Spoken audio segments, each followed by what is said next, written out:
Now, the greatest radio shows of all time. Suspense. The Shadow Node. Washington calling David Harding, Counter Spy. Classic radio theater. The Great-Gildersleeve. Fibber McGee and Molly. Dragnet. Gunsmoke. The Lone Ranger.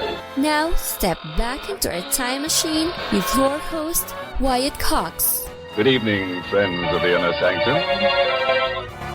We go back 70 years. Willard Waterman stars in an episode of The Great-Gildersleeve from March 12, 1950. Gildersleeve is planning to take a trip to Omaha. I guess we'll find out why. We thank you for tuning in on this Saturday. This is the 12th day of March, 71st day of the year. We have 294 days remaining until we get to 2023. Coca-Cola sold in bottles for the first time on this date in 1894, and I'm sorry, there is nothing better than a ice-cold Coke, ice-cold Pepsi, ice-cold Dr. Pepper in a glass bottle. There just isn't. The Girl Guides, founded in the U.S. in 1912, they would later be renamed the Girl Scouts. Moscow became the capital of Russia again on this date in 1918, after St. Petersburg had the status for 215 years. In California, the St. Francis Dam failed, 400 people killed on this date in 1928. In 1933, President Roosevelt addressed the nation for the first time as president. This was also the first of his fireside chats. The subject, the closure of the banks to avoid a run. My friends, I want to talk for a few minutes with the people of the United States about banking. To talk with the comparatively few who understand the mechanics of banking, but more particularly with the overwhelming majority of you who use banks for the making of deposits and the drawing of checks. The president thanked the public for the fortitude and good temper with which everyone accepted the hardships of the banking holiday. Dennis the Menace appeared in newspapers across the U.S. for the first time on this date in 1951. In 1964, Malcolm X spoke about the struggle of the ballot or the bullet. The political philosophy of black nationalism means we must control the politics and the politicians of our own community. They must no longer take orders from outside forces, and we will organize and sweep out of office all Negro politicians who are puppets for these outside forces. 4 days earlier, Malcolm X broke with the Nation of Islam, saying he was embracing Sunni Islam. Less than a year later, he would be assassinated in New York City at the age of 39. Chinese radio read a statement by Chinese Communist Party Vice Chair Zhou Enlai on this date in 1965, pledging support to South Vietnam. We are prepared at any moment when they are needed by the people of Southern Vietnam to send our own personnel to fight together with them and wipe out the U.S. aggressors. The statement closed by saying the final outcome of the struggle can only be the ousting of the U.S. aggressors from Vietnam, from Indochina, and from the whole of Southeast Asia. It was on this date in 1987 Les Miserables opened on Broadway, and in 1993 North Korea said it planned to withdraw from the Nuclear Non-Proliferation Treaty and refused to allow inspectors access to nuclear sites. In Texas on this date in 2002, Andrea Yates found guilty of drowning her 5 children in 2001. In cause number 880205, the state of Texas versus Andrea Pia Yates. We, the jury, find the defendant, Andrea Pia Yates, guilty of capital murder as charged in the indictment. Yates would be sentenced to life in prison. Her sentence overturned on appeal, and she would end up being retried in 2006. In her retrial, the jury found Yates not guilty by reason of insanity and was committed.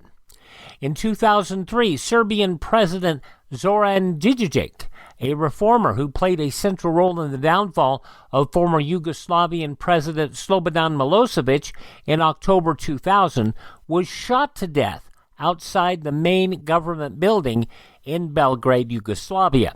The President expresses his condolences to the people of Serbia on the assassination of Zoran Đinđić. Prime Minister Đinđić will be remembered for his role in bringing democracy to Serbia and for his role in bringing Slobodan Milosevic to justice. The President expresses his prayers and condolences to the people of Serbia. White House Press Secretary Ari Fleischer. Financier Bernie Madoff pled guilty in New York on this date in 2009 to scamming $18 billion, the largest in Wall Street history. A reactor at the Fukushima Daiichi nuclear power plant melted down and exploded on this date in 2011, releasing radioactivity into the atmosphere a day after a Japanese earthquake.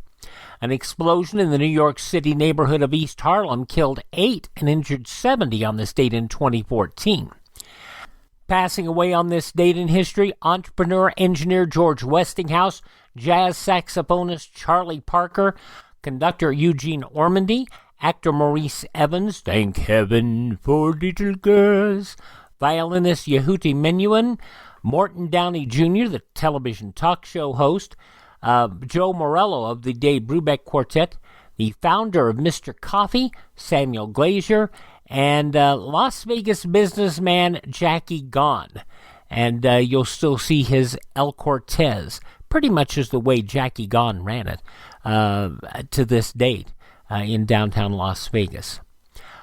Also born on this date in history, pianist, arranger, conductor Paul Weston, singer-actor Gordon McRae, writer Jack Kerouac, astronaut Wally Schirra, one of the premier pro wrestlers in her day, Mae Young, and singer Al Jarreau, all born on this date in history. Happy birthday number 89 to Agent 99, Barbara Feldon from Get Smart, 89 years old today. From Coffeyville, Kansas, 3-time Indy 500 winner Johnny Rutherford, 84. Number 76 for Liza with a Z, Minnelli. Mitt Romney is 75. James Taylor, 74. Jackson 5's Marlon Jackson is 65 today.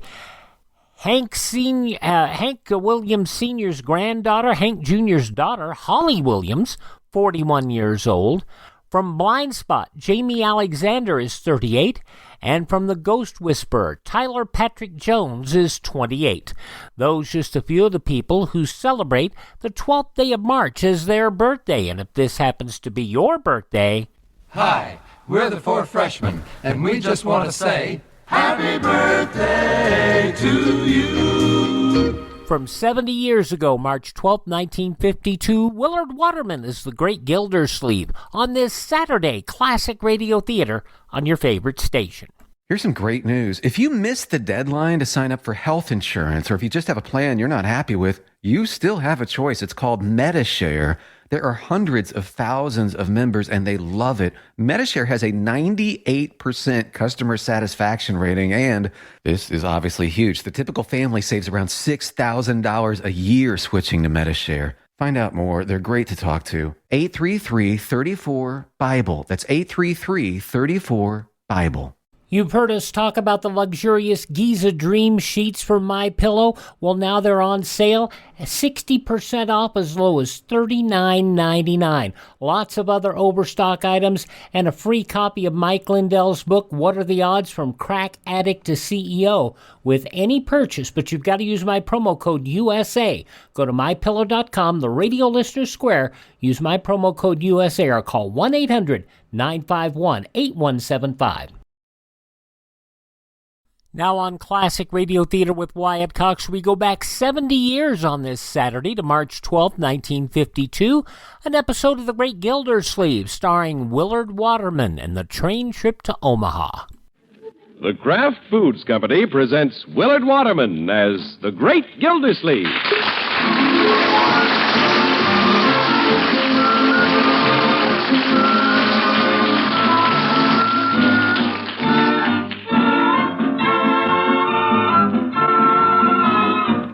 The Great Gildersleeve is brought to you, partially transcribed, by the Kraft Foods Company.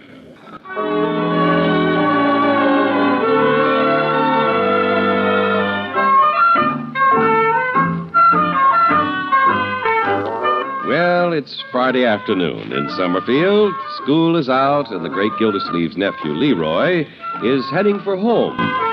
But he isn't exactly burning up the sidewalk.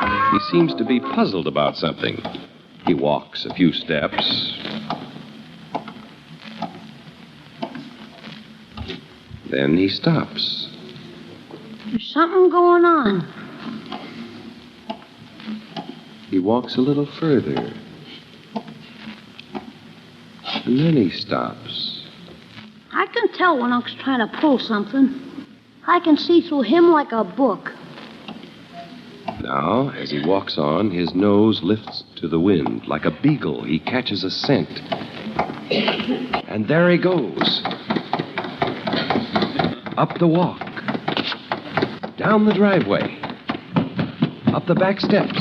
Through the back door. Hi, Bertie, making donuts? Leroy, where'd you come from? School, where are the donuts? On the table cooling, but them belong to Miss Marjorie. Oh, boy! Leroy, you stay away. Those are for the Girl Scouts. Okay, I'm a Girl Scout. Get your hands off that. Okay. Hey, have you and Bertie noticed anything funny about Uncle Mort lately? What do you mean? Well, he's been acting awful funny, hasn't he, Bertie? He ain't been acting no funnier than usual. He has to me. I noticed this morning when I came downstairs. Get away from the donuts. What? Oh, gee, my hands just drifted that way. Must be magnetism. Well, this morning when we were eating breakfast, he had a kind of a look on his face. Kind of smiling. Especially when we were talking about next week. I didn't notice any look. Well, kind of like the cat that ate the canary. I'll bet you anything he's trying to pull a fast one on somebody. Get away from those donuts. I was just waving my arm. Well, wave it the other way. You're making this silly talk about Uncle Mort just so you can snitch something. I am not. Something fishy. And it's something to do with me. Leroy, your uncle wouldn't put nothing over on you. No, but he's going to try. How you know? I met him on the way home from school, and he took me to Peavy's drugstore and bought me a soda. And I didn't even ask him.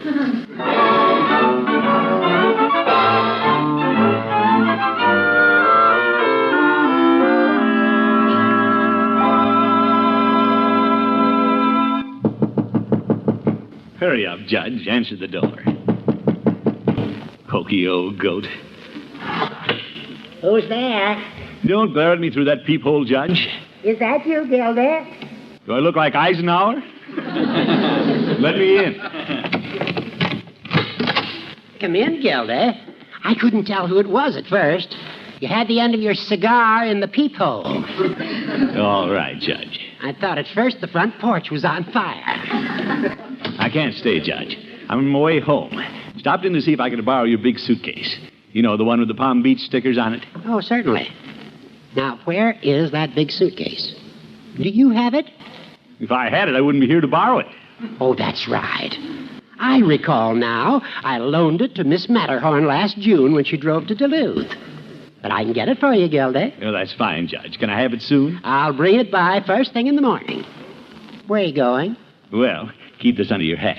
But I'm going to a water commissioners' meeting in Omaha. Taking the train. Why is it under the hat? Is it illegal? It's because of Leroy, Judge. Every year when I make this trip, he pesters me to go along. Last April, the meeting was in Sheboygan. The only place in the world he wanted to go was Sheboygan. Pestered me night and day. By George, I'm not going through it again this year. How can you help it? He's bound to find out you're going. No, he won't. You're the only one who knows where I'm going. And I'll do my packing in the garage and I'll sneak out. Send him a wire after I'm on the train. Well, I hope it works. Leroy is pretty sharp. Well, I'm sharper. And I'm going to fool him this time. Nobody knows I'm going but you and me. If you don't spill the beans, he can't find out. Don't you worry about me. There's no holes in this beanbag. Fine. See you in the morning, Judge.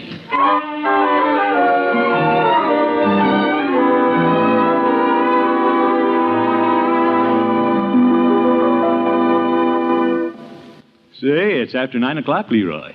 How does it happen you're staying home on Friday night? Well, when you said you were going to stay home tonight, Unc, I decided I'd stay home, too. I'm happy when I'm with you. Well, I'm flattered. Yeah. Marjorie, what about you, my dear? Oh, Bronco's working, and I have all these boxes to wrap for the Girl Scouts. I made donuts. I tried one. It's the Girl Scouts' 40th birthday. If they eat them, it'll be their last. Oh, and they're doing wonderful work, Unky. In these times, we really need them. That's very true indeed. Well, what's new, Unc? What's new? Yeah. Any new stuff come up or anything like that? Oh. Oh, no. Nothing at all, my boy. Excuse me, Uncle Mort. Bertie, have you seen that ribbon? I've been thinking, Unc. Ours has been a beautiful friendship. Friendship? Yeah. I don't know why, but I trust you. You don't say. We're not just men. We're buddies. Well, I'm glad to hear that. Well, now, I mean, if I knew something, I'd tell you right away. What do you know? Well, nothing right now, but if I should, I'd tell you. Well, that's the way to do. Anything at all that I knew, I'd tell you. Well, good. Where's the inside section of the paper? Anything at all. You're sitting on it. Oh, yes. I guess it must be pretty keen having a nephew like me. What's this? A buddy you can tell stuff to. Leroy, what kind of stuff are you hinting at? Oh, all kinds. I'll listen to anything. Well, I appreciate your companionship, my boy. But there's a big difference between being a patient listener and being just plain nosy. And you're nosy. Unc, I'm just interested in you. Leroy, I know what you're trying to find out. You're wasting your time, and you know it. How do I know it? I don't even know what I'm trying to find out. Well, you're not going to know either. This is one time when your old uncle is going to keep something strictly to himself. Keep what to yourself? What I'm keeping. What you gonna do, Unc? I'm going to take a little nap in the couch. Okay. I think I'll get something to eat.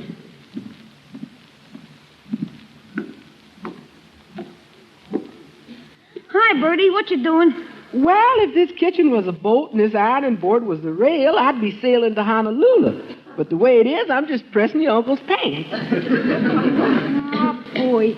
Say, I heard you in there prying away at your uncle. Did you fry up anything? Nah, he's got something cooking, though. And it's something to do with me. How you know? I can smell it. This is frustrating. Didn't he give you a hint? Nothing.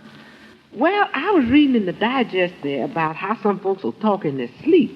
Now, if you can't get anything out of him when he's awake, well, you ought to try him when he's snoozing. Nah. All he says when he's asleep is reeble-deeble and what you for. Well, I don't know. Here's the article right here, and it says, button your lip on the pillow slip. Let me see here. Mm-hmm. It has been found that certain people, if spoken to while asleep, will reply and often answer questions without awakening. Hey, I wonder if that would work with Unc. Now, don't ask me, and I didn't put you up to nothing. I just mentioned it. That's all. I just mentioned it. Gee, I wonder. Now, Leroy, don't you get me in no cahoots. We gotta try it.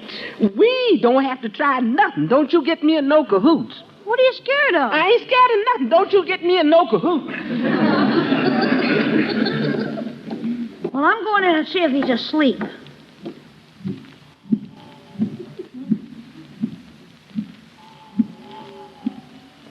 Yeah, he's rolling.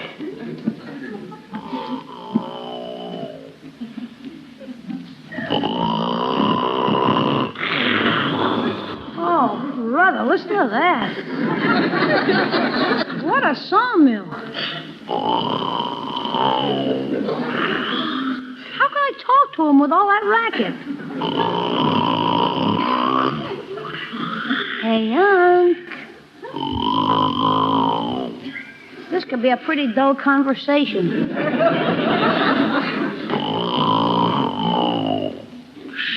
Hey, Unc. Uncle Mort, you're planning something and you aren't telling anybody. You're not telling anybody. Hey, I got a spark out of him.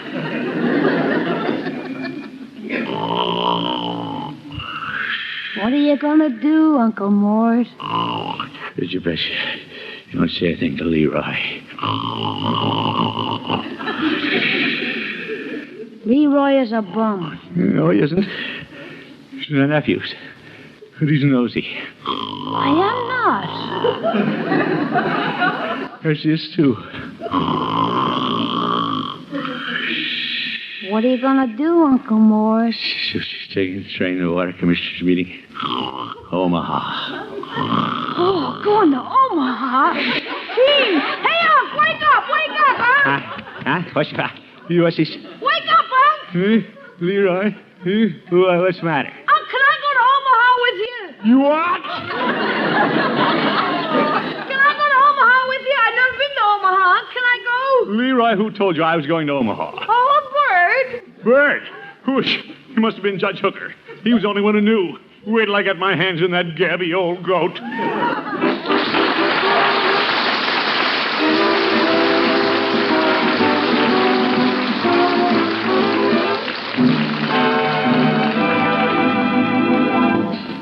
The Great Gildersleeve will be back in just a minute.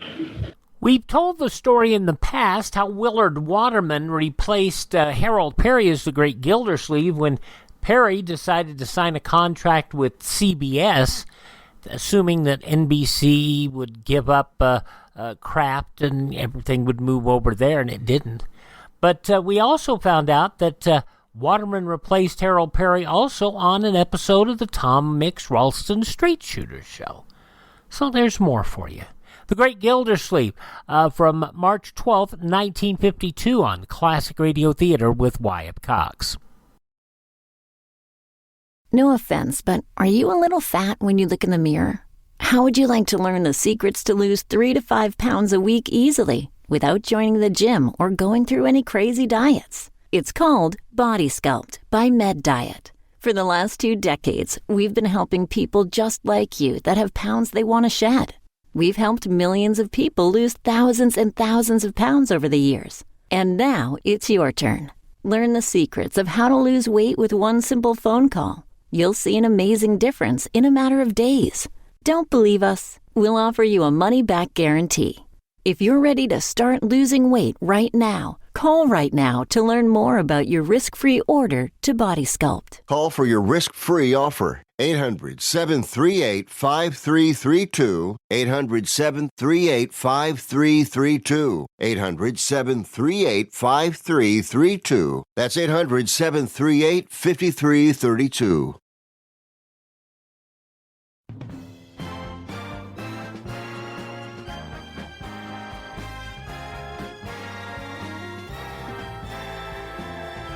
Thanks for tuning into Classic Radio Theater with Wyatt Cox. You're listening to an episode of The Great Gildersleeve starring Willard Waterman as it was broadcast Wednesday, March 12, 1952. In the newspapers of that Wednesday 70 years ago, these were some of the headlines. General Eisenhower led Senator Taft, the Republican of Ohio, in a close race early today as Senator Kefauver, the Democrat of Tennessee, pulled ahead of President Truman in the nation's first presidential primary. The Eisenhower-Taft popularity battle, in which Taft once led, seemed pointed toward a narrow finish as returns rolled in. Toledo striking railroad workers decided last night to quit their unions and stay on strike. This was announced by R.L. Johnson, local chairman of the Brotherhood of Local Engineers, after a mass meeting of 500 strikers. He said that all of the local officers had resigned as well, and that a new independent union would be formed. Newbold Morris faced a battery of Senate investigators yesterday and briskly told them they would find no wrongdoing in the part he played in a profitable series of surplus ship deals. If some of the ships were used later in trade with Red China, he said it was not his doing. He only found out about it by reading the papers. President Truman's anti-corruption chief drew a capacity crowd when he appeared before a Senate subcommittee for the first time in his extraordinary role of the investigator under investigation. A 46-year-old ex-convict who once served time for murder was held on $50,000 bond for interstate transportation of stolen property. The FBI said it was part of the estimated $1.5 million loot taken from a Reno, Nevada mansion February 29th. Andrew Robert Young, caught yesterday at the small Milwaukee apartment where he lived with his wife and 5 children, had a preliminary hearing before U.S. Commissioner Floyd E. Jenkins. Action was adjourned for a week when U.S. Attorney Timothy Cronin told the court that a Reno warrant had not yet arrived. Allied truce delegates, fed up with communist stalling, faced their toughest test of patience to keep the deadlocked talks alive. Exasperated by the Reds' verbal gymnastics, U.S. Rear Admiral R.E. Libby told the communists during yesterday's meetings, "We're getting fed up with your attempts to make things appear as facts that are not facts." Even General Matthew B. Ridgway irked to the point of calling the communist negotiators liars, but in carefully chosen phrases. The Allied Supreme Commander, briefly visiting Munsan from Tokyo, said the future of the truce talks in Korea was unpredictable. The United States has proposed for the first time a specific program on how the world should cut its atomic and conventional armaments. The U.S. plan, according to unpublished reports, provides for a complete census of the armed forces and weapons of all nations, and then a systematic cutting down of such armaments on a proportional basis. It includes provisions for international inspection of all nations' armaments. And in Taipei, Formosa, Professor Tao Sheng, prominent editor, historian, and government advisor, fell into an open sewer and broke his leg Saturday night. The Japanese-built sewer system has caused so many accidents that victims wryly call themselves members of the Sewer Side Club. Professor Xiao, editor of the Chinese nationalist official Central Daily News and a close advisor to President Chiang Kai-shek. Those some of the day's top news stories as reported in the newspapers of Wednesday, March 12, 1952, on your radio, The Great Gildersleeve. You'll hear the conclusion next on this Saturday Classic Radio Theater with Wyatt Cox on your favorite station. Are you in bad pain? You know what I mean. Your knees hurt. Your shoulder hurts. Your elbow and back are constantly killing you. And I'm sure you've tried every pain pill or cream available at the drugstore. Am I right? Well, here's something you haven't tried. Pain Magic. Pain Magic is not available at any drugstore. The only place you can get it is by calling the special toll-free number I'm about to give you. And to make things even better, call right now and find out about our buy one, get one free offer. We're so confident it'll work for you that we offer a free bottle with your purchase. No prescription required.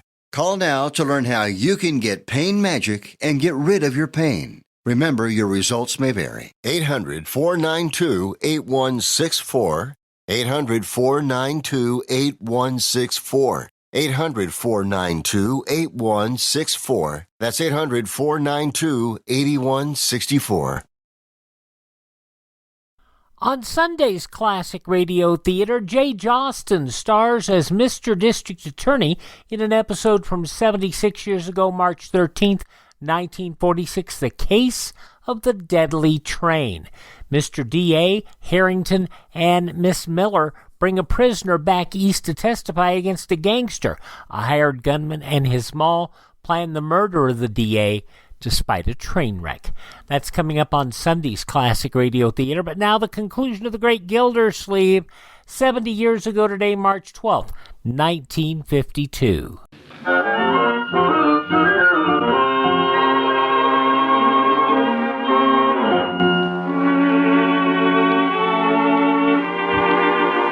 Well, the new day has dawned on the home of the great Gildersleeve, but the secret of the Water Commissioner's trip to Omaha is no longer a secret. The cat is out of the bag. Unc, where are you, Unc? I'm in here, shaving. Can I go with you to Omaha? No. I won't get in the way, Unc. No. I'll save you money. I'll wear short pants and go for half fare. No. I'll get in the trunk and ride in the baggage car. No. Miss Gildersleeve, Jack Hooker's outside. Yeah, that hooker, I want to talk to him. Feather-brained old blabbermouth. He didn't tell me. Leroy, don't stand there and fib to me. He's the only one who knew I was going. Miss Gildersleeve. All right, Bertie. Jack Hooker's outside. I heard you, Bertie. You coming? Yes. Can I go, Unc? No. Well, I'm telling yes or no. Oh, this family. Out of the way, Leroy. You got shaving cream on your face. I know it. By George, life is a losing battle. Judge Hooker stand out on the porch. For some reason, he don't want to come in. He probably wants room to run. He'll need it. What's the matter? What happened? Judge. Morning, Gildy. I brought the big suitcase over. I didn't want to bring it in the house. Leroy might ask questions. Don't try to pull the wool over my eyes. What's happened to your face? Did you sit too close to the television and somebody hit you with a pie? This is shaving cream, and quit changing the subject. What's the idea of telling Leroy I was going to Omaha? Who told him? You did. I did not. Judge, don't point your chin whiskers at me. You did, and you know it. Don't you shake your fat finger under my nose, you overblown water merchant. I'll throw you. Oh! Stand back. You're blowing shaving cream on my glasses. Judge, tell me the truth. Did you spill the beans to Leroy? I did not. I haven't seen Leroy. Well, then who did it? You're the only one who knew. There's nobody else. That's a mystery to me. Maybe he just took a guess at it. He couldn't have. Well, it's beyond me. I brought the suitcase over. It's in your garage. Thanks, Judge. I guess you're a good friend after all. But if you were the only one... I'm not going through that again. Have a nice time in Omaha. Goodbye, Judge. Miss Gildersleeve, breakfast! You're all right, Bertie. Hey, Aunt! Oh, here it goes again. Look, I got a map and I found Omaha. Could I have my breakfast? Sure, you eat and I'll tell you some keen stuff. I can't eat with that map on the table. You got Montreal in my oatmeal. Okay. I don't want to hear any more about the trip. We're not going to mention it again. Okay. Who told you I was going? We're not talking about it anymore. Leroy, don't be stubborn. Good morning, Unky. Leroy. Marjorie. Right, George, that's the answer. The judge told you I was going on a trip, didn't he? What trip? The one we're not talking about. Unky, I haven't seen Judge Hooker for a week. Are we talking about it again? Of course we're talking about it. Can I go, Unc? Leroy, I told you... What's this all about? I must have missed something. Unc's going to Omaha on a train, and maybe I can go with him. Maybe, Unc? I didn't say maybe. Okay, perhaps. No. Okay, but there's a chance. No. Unky, you're shouting. Well, I have to shout to get the idea across to your brother. He's been pestering and teasing and heckling since last night. He hasn't stopped once. That's why I didn't want him to know I was going. If I ever find the knucklehead who told him. I'm sorry, Unc. Well, let's forget it. We'll let bygones be bygones. Who did tell you, Leroy? Sure. Just for fun, who was it? No, let's let bygones be bygones. All right, all right. What's the matter, Unky? Nothing. Just eat. Everybody eat. I'm perfectly all right. Unc. Doesn't matter to me one way or the other. Not a bit. Unc. Yes. You're spreading jam on your napkin.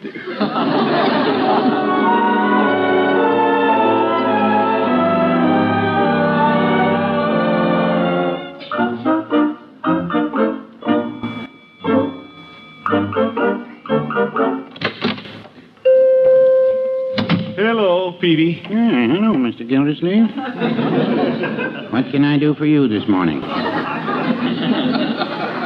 Peavy, the first thing you can do for me is answer a question. Well, there's no charge for information. Did Judge Hooker tell you I was going to Omaha? No.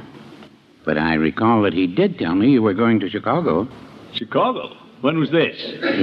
Back in 1932, I believe it was. Peavy, I'm talking about now. Yesterday. Last night. That covers quite a bit of time. Peavy, stop beating around the bush. Well, quit chasing me. Have you talked to the judge since yesterday? Let's see, have I? Don't ask me. I'm asking you. No, I don't believe I have. Well, confound it, Peavy. Somebody told Leroy I was going to Omaha. Somebody had to tell him. All right. What about it? What about it? Nobody did. That's what about it. The boy isn't a magician. How'd he find out? Don't ask me. Driving me crazy. How would you feel if you saw something happen that you couldn't explain? What would you do if your soda fountain suddenly rose up in the air and floated around the room? I'd call the plumber. Probably would. Well, I'm not licked yet. I'll get to the bottom of this if it kills me.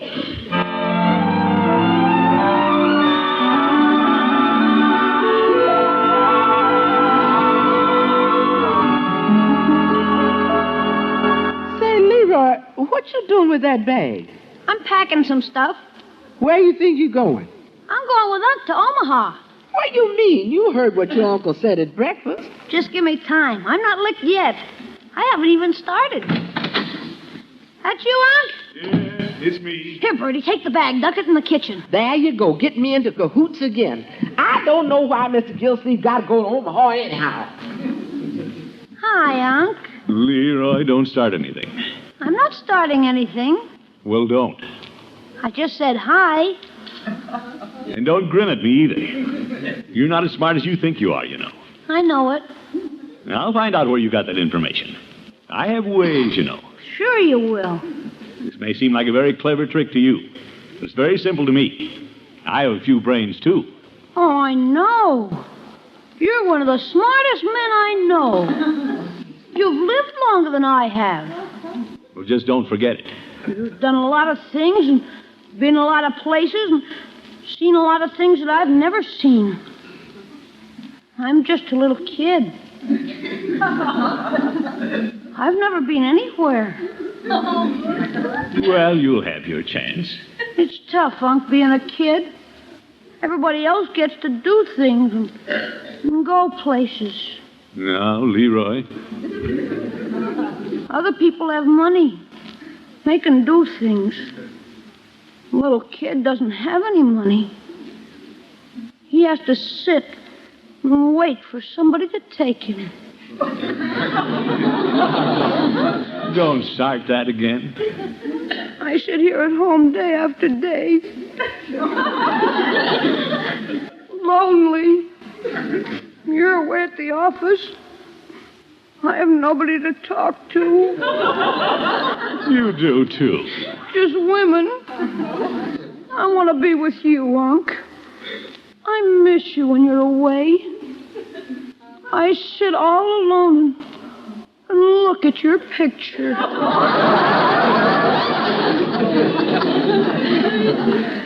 Leroy. I'm wasting the most beautiful years of my life. I won't be a little boy very long. I'll be grown up and gone away. There's lots of time. This is when I need you, Unc. When we should be together. Taking trips. Omaha.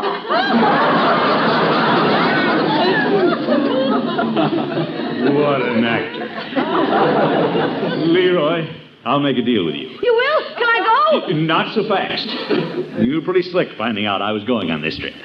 Well, if you can find out when I'm leaving, I'll take you along. No kidding. No kidding. And I'll tell you right now, it isn't going to be easy because you have no Judge Hooker or anybody else. I haven't told anybody I'm going. Gee, I guess I'm out of luck.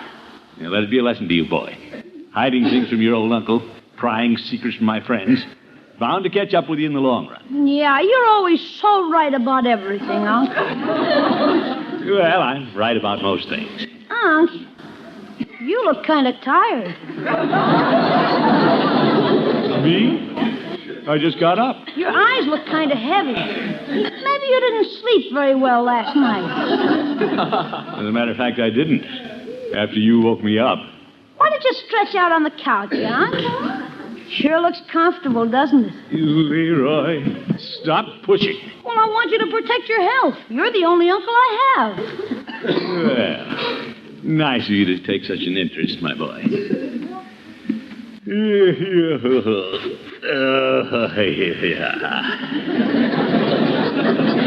The couch does feel good. Sure. Don't feel too badly about not going to Omaha with me, Leroy. You'll have your chance. Sure. Maybe real soon. Yeah.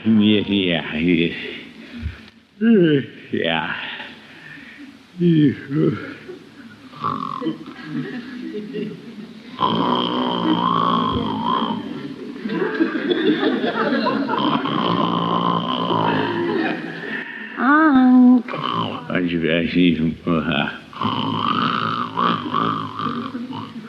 Uncle Mort, when are you going to Omaha? Just leaving on the 8:15 tonight. 8:15? All right, we're working on the railroad. Leroy, what's that racket? Just me singing. Be a little more quiet. By the way, Unc, you better be getting ready if we're leaving on the seen tonight. Yeah, I suppose it. What? Leroy! Pack my bag, Bertie. Here we go.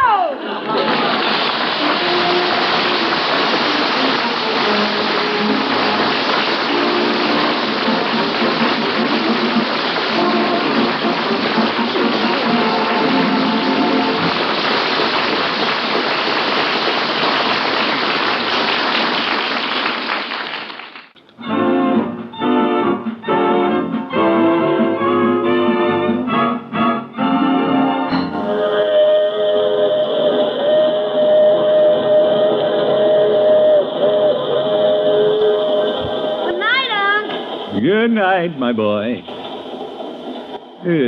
Wonderful the way a kid takes to a train. You wish I could be that comfortable in an upper berth. Do a little reading. Darn lower berth is pretty tight. You wonder how Leroy figured out when I was leaving. It's amazing. Digest magazine. I wonder if there's anything worth reading in here. Button your lip on the pillow slip. People answer questions in their sleep. Say, silly. But I wonder if that'd work on Leroy. Leroy, are you awake?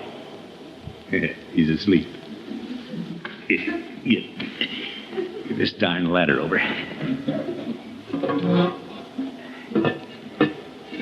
Curtains. Leroy. Leroy. How did you know I was going on this trip? How did you find out when I was going? Go back to bed, Unc. Good night. Oh, what's the use? Good night, folks.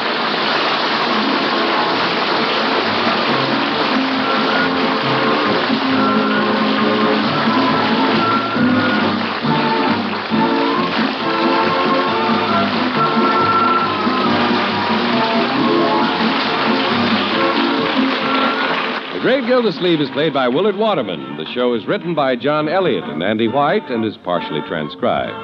Included in the cast are Walter Tetley, Mary Lee Robb, Lillian Randolph, Earl Ross, and Dick LeGrand.